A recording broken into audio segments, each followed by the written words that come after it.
Thank you so much. এই ফুলগুলো একটু পরিয়ে দেবে?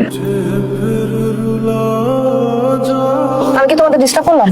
ও মানিক, তোমাকে একটা কথা বলতে তো আমি ভুলে গেছি। তুমি এখানে ওয়েট করো, I have a surprise for you. এই মেয়ের সাথে এত কি তোর? এই মেয়ে সারাক্ষণ তোর গায়ের উপর উঠে থাকে কেন?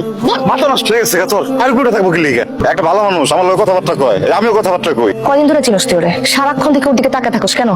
আমি তোর বউ, আমার দিকে তাকাইছিস কখনোই ভাবে? আমি সন্ধ্যা থেকে এখানে সাইটে বসে আসছি, আমার দিকে তাকাইছিস একবারও? আমার কি তোর দিকে চাওয়ানোর কথা? মানিক, এটা তোমার জন্য। যাও, এটা এখন পরে আসো। ভাবি, তোমার ভাইটা এত সুইট কেন বলো তো? আমার ভাইটাকে তোমার অনেক সুইট লাগতেছে না? না, ও তো গ্রামের একটা ছেলে, খ্যাত। ওকে কেন তোমার এত ভালো লাগতেছে? তুমি তো আরো ভালো ডিজার্ভ করো, তাই না? ওর সাথে তোমার অনেক ডিফারেন্ট। ডিফারেন্স আছে তো কি হয়েছে? আর খ্যাত হলেই বা কি? আসলে ভালোবাসার মানুষ না যেমনই হোক, তাকে খ্যাত লাগে না।